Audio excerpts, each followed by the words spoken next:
अशल ने हकीम साहब की बात मान ली। वो तैयार होकर माहम के घर पहुंची। मोमिना और मरियम बीबी भी तैयार हो चुकी थी। अशल ने इनको मुस्कुराते हुए देखा। आपी कैसी लग रही हूँ? मोमिना ने झूमते हुए अशल से पूछा। अशल के मुखड़े पर जल्दी से मुस्कान ने कदम रखे। वो मुस्कुराते हुए बोली, औसम, तुम भी बहुत प्यारी लग रही हो। मरियम बीबी ने अशल से कहा। आंटी, माहम कहाँ है? अपने कमरे में, मैं इसे लेकर आती हूँ। अशल ने अपने लहंगा अलिफाटे आलिफ, वो हील वाली सैंडल पहने हुए कमाल महारत से सीढ़ियां चढ़ने लगी। अशल बगैर दस्तक के माहम के कमरे में दाखिल हो गई। ओ नो, तुम अभी तक रेडी नहीं हुई? अशल ने माहम को देखते ही कह दिया था। मेरी तबीयत ठीक नहीं। तबीयत का तो बहाना है। तुम अपनी लाइफ के टर्निंग पॉइंट से पहले ही यू टर्न ले रही हो। मेरी ख्वाहिश थी तुम भी हमारे साथ चलती। अशल ने जांचती नजरों से देखते हुए कहा। ख्वाहिश का ताल्लुक आपकी अपनी मर्जी से होता है, इसलिए मैं जाना नहीं चाहती। माहम ने जवाब दिया। फाइन माहम चौधरी, मोहब्बत का ताल्लुक आपकी अपनी मर्जी से नहीं होता। मोहब्बत और भूत अब से पूछ कर नहीं चिमटती। ये दोनों जबरदस्ती इंसान के अंदर घुस जाते हैं। अशल ने अपना नुक्ता नजर पेश किया। भूत बंजर मकानों में घर बनाते हैं और मोहब्बत खाली दिलों में बसेरा करती है। मेरे दिल पर शमून के नाम की रजिस्ट्री हो चुकी है। नाजायज कब्जे को रजिस्ट्री का नाम मत दो। दिल और खाली प्लाट में फर्क होता है माहम चौधरी। मन के महल्ले में सारे प्लाट मन की मर्जी से ही ट्रांसफर होते हैं। अशल मुसलसल माहम को देखे जा रही थी। माहम ने इसे देखा तो अपनी निगाहों को झुका लिया। अशल फिर से मुस्कुराते हुए बोली, मैं नफरत के डर की वजह से नहीं जा रही थी। तुम मोहब्बत की वजह से इनकारी हो। तुम मानो या ना मानो, मोहब्बत का भूत तुम्हारे अंदर घुस चुका है। माहम के चेहरे पर संजीदगी बढ़ गई, जिसे अशल ने महसूस कर लिया था। अशल ने माहम की संजीदगी को खत्म करने के लिए बात बदली। भूत को इंग्लिश में क्या कहते हैं? गोस्ट। माहम ने मुख्तसर से जवाब दिया। ये इंग्लिश भी अजीब जुबान है। प्यार, इश्क, मोहब्बत का एक ही मतलब बताती ही ये भी कोई बात है। 3 लफ्जों का मतलब सिर्फ एक। मोहब्बत लफ्जों की कैद से आजाद है। समझना चाहो तो नामुमकिन। ये हमारे अंदर ही होती है, भूत की तरह अंदर घिसती नहीं। हम आसी बाहर तलाश करते रहते हैं। तुम्हारी जैसे जिन्स मुखालिफ के दरमियान कसक और हौस को ही मोहब्बत समझते हैं। अशल तो मुझे एक बात का जवाब दो। हकीम चचा और अरूसा चची से ज्यादा तुम्हें कौन मोहब्बत कर सकता है? हारिस भाई भी तुमसे मोहब्बत करते हैं। उनकी मोहब्बत मेरी वालिदैन से ज्यादा हो ही नहीं सकती। हैरत होती है मुझे इन लड़कियों पर जो अपने वालिदैन का घर छोड़कर किसी के साथ भाग जाती हैं। ये माहम ने संजीदगी से जवाब दिया। Nice, very nice. मोहब्बत पर दो तो फर्स्ट प्राइज तुम्हें ही मिलेगा। तुम सिर्फ इतना बताओ, तुम हमारे साथ चल रही हो कि नहीं? अशल ने पूछा। नहीं, माहम ने खुश्क लहजे में जवाब दिया। Okay bye. अशल जोर से कमरे का दरवाजा बंद करते हुए गुस्से से चली गई। 300 के करीब मर्द वजन मोराजीन के गांव से मॉडल टाउन लाहौर जाने के लिए तैयार हुए थे। इनमें से काफी सारों ने बल्कीस से अपने मालिकों की तारीफें सुन रखी थी। मुजम्मिल ने बल्कीस को कहा था वो जितने लोग ला सकते हैं ले आएं। बल्कीस ने अपनी तरफ से भी बहुत सारे मेहमानों को मदऊ किया था। सारे मेहमान बखैर व आफियत शादी हाल पहुंच गए। वलीमे की दावत के दौरान शमाइल की मुश्ताक आंखें मुजम्मिल के दीदार के लिए बेकरार थी। वो सितारा के ताने सुआन सुआन करतन आ गई थी। खाना खाने के दौरान ही आखिरकार उसने तन आकर बाजला से पूछ ही लिया। मुजम्मिल नजर नहीं आ रहा। बाजला उसकी बेतकल्लुफी से पूछे हुए अंदाज पर मुस्करा दी। चंद लम्हे इसने शमाइल को गौर से देखा, फिर बोली, तुम मुजम्मिल भाईजान का पूछ रही हो? शमाइल ने अपनी पलकों को हाँ में जुम्बिश दी। मुजम्मिल भाई इस्लामाबाद गए हैं, बाजला ने जवाब दिया और अपनी हंसी छुपाते हुए आगे बढ़ गई। तुम तो कहती थी वो तो मेरी आगे पीछे घूमेगा, सितारा ने फिरनी खाते हुए ही कह दिया। शमाइल ने खा जाने वाली नजरों से सितारा को घूरी डाली, जो मीठा खाते हुए भी कड़वी बातें कर रही थी। अशल खुद जाकर मुमताज बेगम से मिली और अपना तारुफ करवाया। अस्सलाम अलैकुम, मेरा नाम अशल है। अशल मुमताज बेगम के पास दूसरे सोफे पर बैठ गई। वालेकुम अस्सलाम। मैंने पहचाना नहीं बेटी, तुम कौन हो? मुमताज बेगम ने मुतजस्सिस होकर पूछा। नीलम और नोमान की बेटी अशल। अशल ने नूरानी मुस्कुराहट के साथ आगाह किया।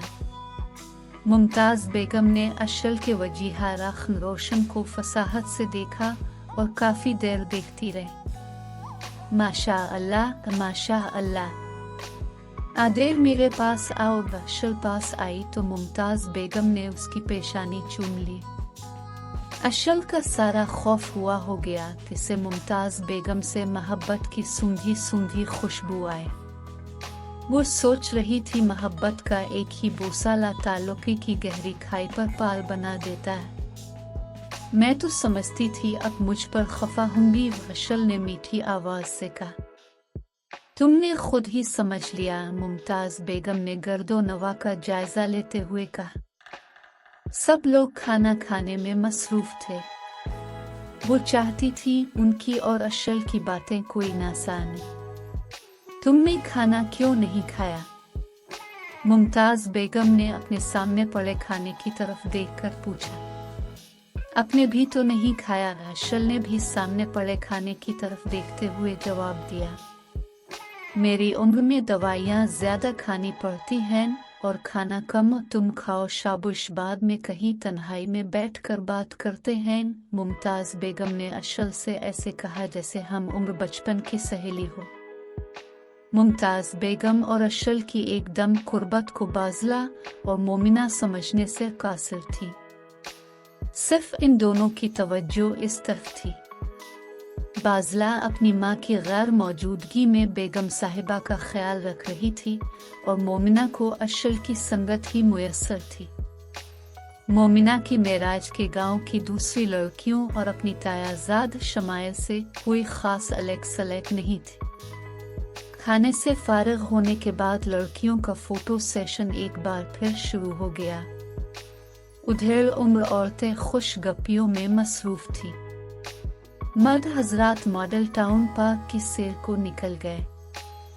सैर का तो बहाना था, असल में मोराजीम के वाले सवा सवा सैर खाए हुए खुरम्मा को हजम करना चाहते थे। बड़ी बूढ़ी औरतों ने बीनिश के मुखड़े पर बिखरी हुई मसरत से खुद ही अंदाजा लगा लिया था कि लड़की बहुत खुश है। दालहुन की चंद करीबी सहेलियां, जिनमें शमाइल और सितारा भी शामिल थी, इसके साथ खुश गप्पियों में मसरूफ थी। दाल्हा बासित गांव के नौजवानों के साथ इशारों ही इशारों में बातचीत कर रहा था। कुछ उधेड़ उम्र मर्द बासित को दौर से ही देखकर खुश हो रहे थे। आखिर वो उन्हीं के गांव का सपूत था। एक तरफ चंद खुश खुराक हजरात खाने की तारीफ में कसीदे पढ़ रहे थे। मुमताज बेगम ने वेटर से कह के शादी हाल के मैनेजर को बुलाकर अलग से बैठने का बंदोबस्त करवा लिया था। शादी हाल का मैनेजर मुमताज बेगम की हैसियत से अच्छी तरह वाकिफ था, इसलिए इसने अपना कमरा उन्हें बैठने के लिए पेश कर दिया था। तुम्हारा बाप नोमान फोन पर तुमसे बात करता है, मुमताज बेगम ने संजीदगी से अशल से पूछा। जी नहीं, अशल ने अफसुर्दगी से बताया। और माँ नीलम? वो करना चाहती हैं, मगर अशल ने राकाफ राक कर कहा। क्या आकल और अरूसा ने मना किया है? मुमताज बेगम ने तशवीश से पूछा। नहीं नहीं, रबुआ इमुआहे ने तो कभी मना नहीं किया। मैं खुद ही बात नहीं करती।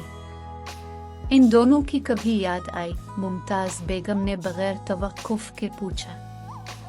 सच कहूँ, याद तो नहीं आती। हाँ, जब याद करने की कोशिश करती हूँ तो दाखिल जरूर होता है। अशल ने मरियल आवाज के साथ अपने दिल का अहवाल बताया।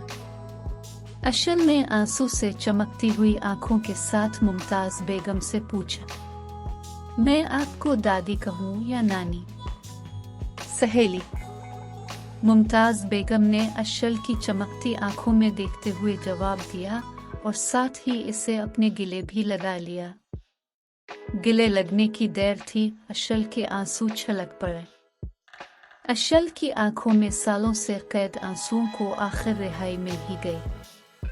मुमताज बेगम ने अशल को खुद से अलग किया और बात बदली। सुना है तुम्हारी मंगनी हो गई है?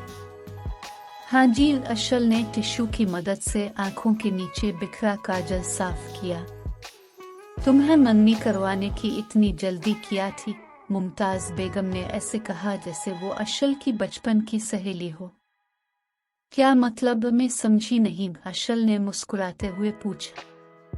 मेरे पोते मुजम्मिल बेग को देखा है?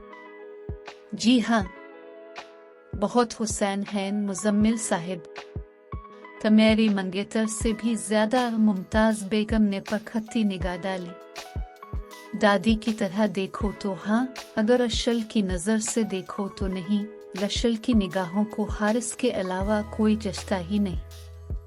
खुशी हुई ये जानकर तुम अपने माँ बाप जैसी नहीं हो। मुमताज बेगम ने अशल के गाल पर शफकत से हाथ रखा। मुजम्मिल भी अपने माँ बाप जैसा नहीं है। ठीक कह रही हो। बल्कीस ने ठीक कहा था तमेरी बारे में कि तुमने खुद को संभाल लिया है, लेकिन मुजम्मिल अभी तक बिखरा हुआ है। काश इसे भी कोई तुम्हारी जैसी मिल जाए। समझो मिल गई सहेली। इस बार अशल ने मुमताज बेगम से ऐसे बात की जैसे वो उनकी सहेली हो। कौन है? कहाँ है? कैसी है? मुमताज बेगम की आंखें रोशन हो गई। इनमें बुझे दीप जल अलिफात थे। मास्टर महमूद की बेटी है। हमारे घर के सामने ही रहती है। बहुत ही खूबसूरत है। काले सिया घुंघरियाले बाल, मोटी मोटी बली आंखें, दूध की तरह सफेद रंग, मीठी और धीमी आवाज में बात करती है। अशल के मुंह से तारीफ सुनकर मुमताज बेगम खामोश हो गई और कुछ सोच में पड़ गई। अशल ने देखा तो पूछा, क्या सोच रही हैं आप? मुजम्मिल नहीं मानता, शादी के लिए क्या करूं? बस इतनी सी बात। इतनी सी बात नहीं है, अशल, मुमताज बेगम ने परेशानी से कहा। अशल मुस्कुराई और बारात वाले दिन का आंखों देखा हाल मुमताज बेगम को साना दिया। मुमताज बेगम का चेहरा हशाश बशाश हो गया। इसके बाद अशल ने माहम की बचपन की मंगनी की रुदात भी सुनाई तो मुमताज बेगम के चेहरे पर फिर से आदास आन बैठी। सहेली, परेशान न हूँ, माहम अपने मंगेतर को बिल्कुल पसंद नहीं करती। वो तो अपने मरहूम बाप की जबान का पास रखे हुए है। वो कहती है मैं शादी से कभी इनकार नहीं करूंगी और न ही आंटी मरियम को करने दूंगी। अशल ने अपनी तरफ से तशफ़ी देने की पूरी कोशिश की, लेकिन मुमताज बेगम आदास ही थी। अशल बेटी, जमाना बारा नहीं होता और लोग अच्छे बारे होते हैं। मैं गलत थी। मैं 25 साल से जमाने को ही बारा कह रही थी। 25 साल बाद भी जमाना तो ठीक ही है। अब माहम को ही देख लो, अपने मरहूम बाप की जबान का कितना पास है इसे। तुम इसको ये रिश्ता खत्म करने के लिए कभी मजबूर मत करना। हाँ, इसके हक में जो बेहतर हो उसकी दुआ जरूर करना। मैं मुजम्मिल के लिए दुआ करूंगी। कुछ देर कमरे में खामोशी रही, फिर मुमताज बेगम को एक और फिक्र लाहिक हुई। अशल बेटी, तुम लोगों के मुतालिक गांव में कौन कौन जानता है? मास्टर साहिब के बाद सिर्फ आंटी मरियम जानती हैं। माहम, वो नहीं जानती, आप बेफिक्र हो जाएं। जब तक मेराज के गांव वाले वापस नहीं गए, मुमताज बेगम और अशल अकेले में ही बातें करती रही। अशल ने मुमताज बेगम और मुजम्मिल का मोबाइल नंबर ले लिया। आने से पहले मुमताज बेगम ने अपनी कलाई से एक सोने का कंगन उतार कर अशल को पहना दिया था। अशल ने लेने से इनकार किया तो मुमताज बेगम बोले, आकिल और अरूसा से कहना मैं उनकी कुछ लगती हूँ और तुम मेरी कुछ लगती हो।